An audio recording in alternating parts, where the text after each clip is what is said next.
दोस्तों, एक बार फिर हमारे चैनल राज हॉरर स्टोरी में आप लोगों का स्वागत है।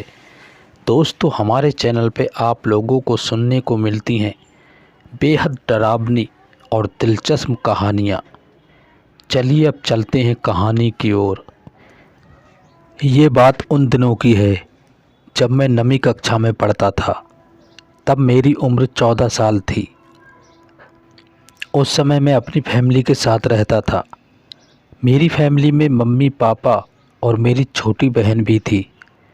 मेरे पापा गवर्नमेंट की नौकरी करते थे, इसलिए हमें सरकारी क्वार्टर में रहना पड़ता था। जब मेरे पापा का प्रमोशन हुआ था, तब हमने उस कॉलोनी में एक बड़ा सा फ्लैट ले लिया। उसके बाद हम नए फ्लैट में शिफ्ट हो गए। मैं बहुत ही खुश था, क्योंकि मैं सोच रहा था कि मैं अपना एक अलग से कमरा लूँगा।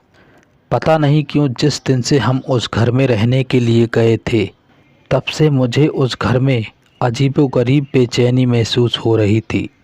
उस घर में मुझे देर से सोने की आदत थी, क्योंकि हमारा टीवी चैनल वाला हर रात को एक नई फिल्म दिखाता था और मेरे मम्मी, पापा और बहन दूसरे कमरे में जल्दी सो जाते थे।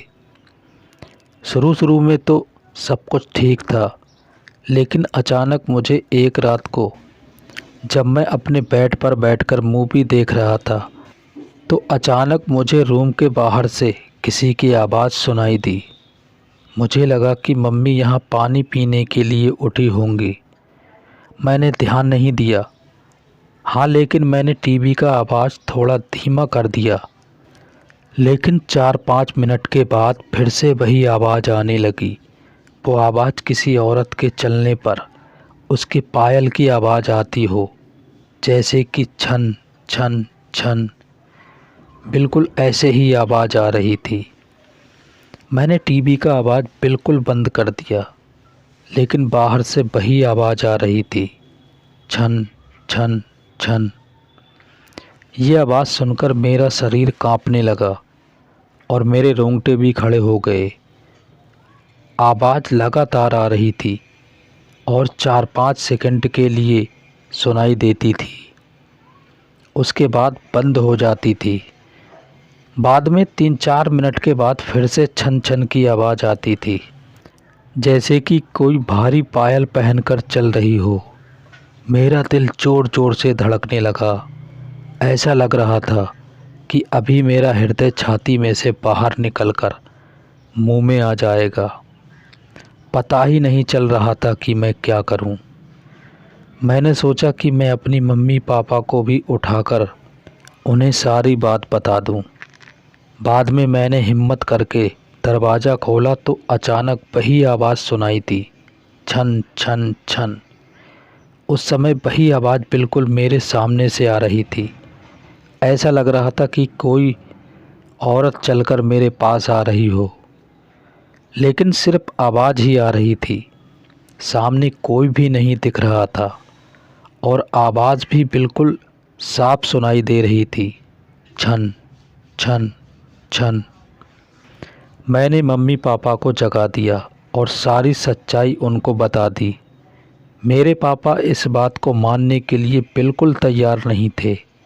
वैसे भी वो सब पूरी तरह नींद में थे। किसी ने मेरी बात पर ध्यान नहीं दिया। बाद में मैं अपनी मम्मी पापा के साथ उनके कमरे में सो गया। ऐसे ही 3-4 दिन निकलने के बाद एक रात को फिर से वही आवाज़ सुनाई दी, छन छन छन। बाद में मुझे उस आवाज़ की आदत पड़ गई। आवाज़ आने का कोई भी समय नहीं था। कभी कभी वो 10 बजे या फिर 10:30 बजे भी आती थी। लेकिन एक बात तो पक्की थी कि वो आवाज़ सिर्फ मुझे ही सुनाई दे रही थी और दूसरे किसी को भी नहीं। कभी कभी मुझे वो आवाज़ बहुत ही डराती थी, लेकिन हमारा कभी भी किसी तरह का कोई नुकसान नहीं हुआ। 8-9 महीने बाद हमें एक नया फ्लैट मिल गया और हम वहाँ पर शिफ्ट हो गए। उसी फ्लैट में हमारी जगह पर जो नए लोग रहने के लिए आए थे, वो हमारी जान पहचान के लोग थे। उनका बेटा मेरा बहुत अच्छा दोस्त था और उनकी फैमिली काफ़ी बड़ी थी। एक दिन वो अंकल हमारे घर पर आए और हमसे पूछा कि क्या आपको कभी कभी कोई आवाज़ सुनाई दे रही थी। बस यही बात सुनकर मुझे पूरा यकीन हो गया था कि वो कोई मेरा वहम नहीं था। उस अंकल के पूरे परिवार ने वही आवाज़ सुनी थी। आखिर में मेरे मम्मी पापा को भी यकीन हो गया कि मैं झूठ नहीं बोल रहा था। बाद में उन लोगों ने घर में पूजा पाठ कराया। हमने ये बात जानने की कोशिश की कि उस घर में आखिर क्या हुआ था। तब जाकर पता चला कि उस घर में एक नहीं बल्कि 6 आत्माएं रह रही हैं। उस बात को 14 वर्ष हो गए और अब मैं बड़ा हो गया। मुझे पता नहीं कि क्या आज भी वही आवाज़ सुनाई दे रही है या नहीं, लेकिन आज भी मैं उस आवाज़ के बारे में सोचता हूँ तो मेरे मन में एक अजीब सा डर लगने लगता है। दोस्तों, अब बढ़ते हैं अगली कहानी की ओर। मेरा नाम प्रतीक मिश्रा है। मैं वेस्ट बंगाल के एक गांव में रहता हूँ। मैं अभी इंजीनियरिंग का अभ्यास कर रहा हूँ और साथ में मैं एक सोलो बाइक राइडर भी हूँ। मैं अक्सर छुट्टियों के दिन या फिर वीकेंड पे अपनी बाइक लेकर लॉन्ग राइड पे निकल जाता हूँ। एक दिन मेरे साथ कुछ ऐसी घटना घटी जिसे आज भी सोचता हूँ तो मेरे शरीर की रूह तक कांपने लगती है। आज से 2 साल पहले की बात है। मैं अपनी बाइक लेकर कोलकाता लॉन्ग राइड पे गया था। रास्ता 3 दिन का था, इसलिए मुझे पहले से ही होटल बुक करनी पड़ती थी। एक बार रास्ते में मुझे बहुत भूख लगी थी, इसलिए मैंने अपनी बाइक को साइड में पार्क किया और पास में नाश्ते की दुकान पे जाके 2 बड़ा पाव खा लिया। बाद में मैंने अपनी ट्रैवलिंग की शुरुआत कर दी। कुछ समय बाद शाम को अचानक मेरा पेट बिगड़ गया। मैं होटल पे जा सकूं इतना समय भी नहीं था, इसलिए मैंने पास में बने शौचालय का यूज़ किया। वहीं पे मुझे किसी के पायल की आवाज़ सुनाई दी। मुझे कुछ अजीब सा लगा कि पुरुष शौचालय में एक औरत का क्या काम। इसी समय वहाँ की लाइट चालू बंद होने लगी। मैं तो डर के मारे कांपने लगा। मेरे शरीर के रोंगटे खड़े हो गए। मैंने जोर से आवाज़ लगाई, कौन है जो ये मजाक कर रहा है? बाहर निकल के तुझे छोड़ूंगा नहीं। थोड़ी देर के बाद सब ठीक हो गया।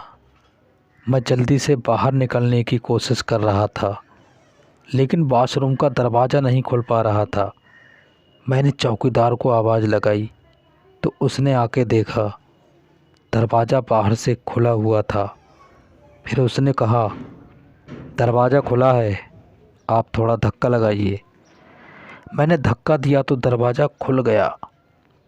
मैं पैसे देकर बाहर निकल ही रहा था कि फिर से मेरा पेट खराब होने लगा। मुझे वापस उस खतरनाक बाथरूम में नहीं जाना था, लेकिन मेरे पास और कोई चारा भी तो नहीं था। इस बार लगभग 2-3 मिनट ही हुए होंगे कि वापस से लाइट चालू बंद होने लगी और साथ में किसी औरत की हंसने की आवाज़ भी आ रही थी। मुझे काफ़ी डर लगने लगा था। मैं जल्दी ही वहाँ से निकलने की कोशिश कर रहा था, लेकिन वहीं से उठ ही नहीं पा रहा था। मुझे ऐसा लग रहा था कि कोई मेरे ऊपर बैठ गया हो। मैं अपनी पूरी ताकत लगा के खड़ा हो गया और दरवाज़ा खोल के बाहर निकल गया। बाहर आकर मैंने देखा कि शौचालय का मुख्य द्वार बंद था और उस पर काफ़ी सारे जीव जंतु चिपके हुए थे। ये सारा खौफनाक दृश्य देखकर मेरे तो प्राण ही निकल गए, ऐसा महसूस होने लगा। मैं ज़ोर ज़ोर से रोने लगा। वहाँ पे काफ़ी अंधेरा था और काफ़ी दुर्गंध भी आ रही थी। मुझे लगा कि मैं यहाँ से कैसे बाहर निकल पाऊँगा। उसी वक्त मेरे सामने एक बड़ी बड़ी लाल आँखों वाली लंबे बालों वाली भयानक औरत खड़ी थी। उसे देखकर मेरे तो होश ही उड़ गए। मैं तुरंत ही दरवाजे की ओर दौड़ा, लेकिन घबराहट की वजह से मेरा पैर फिसल गया और मैं नीचे फर्श पर गिर गया। पायल की आवाज़ कर रही वो भयानक औरत मेरी तरफ आ रही थी। उसे देखकर लगा कि आज मेरी ज़िंदगी का आखिरी दिन है। अब मैं बचने वाला नहीं हूँ। थोड़ी ही देर में वो औरत मेरे पास आकर बैठ गई और मुझे जानवर की तरह सूंघने लगी। मुझे अपनी मौत अब साफ साफ दिख रही थी। फिर मैंने अपनी सारी हिम्मत लगा के एक आखिरी कोशिश करके जोर लगा के खड़ा हो गया और ज़ोर ज़ोर से दरवाजे को हिलाने लगा। थोड़ी ही देर में दरवाज़ा टूट गया और मैं बाहर निकल गया। जब मेरी नज़र बाहर खड़े लोगों के सामने पड़ी तो देखा कि लोग मेरे सामने ऐसे देख रहे थे जैसे मैं कोई पागल खाने से भाग कर आया हूँ। लोग मुझे यहाँ तक बोलने लगे कि पागल है क्या, पी के आया है। तभी वहाँ पास में खड़े आदमी ने मेरे पास आके पूछा, भाई तुम वहाँ अंदर क्या कर रहे थे? वहाँ तो सब खंडर पड़ा हुआ है। मैंने कहा, भाई मैं कोई घूमने नहीं गया था, बल्कि टॉयलेट करने के लिए गया था। मेरी बात सुनकर उस आदमी ने मुझसे कहा, तुम ज़रा पीछे मुड़कर तो देखो। मैंने जब उस आदमी की बात सुनकर पीछे मुड़कर देखा तो मेरे तो होश ही उड़ गए। वहाँ कोई भी शौचालय नहीं था, बल्कि एक पुराना टूटा फूटा खंडर मकान था। ऊपर वाले की मेहरबानी थी कि मैं सही सलामत बच गया और उस भयानक दिखने वाली चुड़ैल के चंगुल से बच निकला। तो दोस्तों, ये थी हमारी आज की कहानियाँ। उम्मीद करता हूँ कि आप लोगों को ज़रूर पसंद आई होंगी। अब मिलते हैं अगली वीडियो में।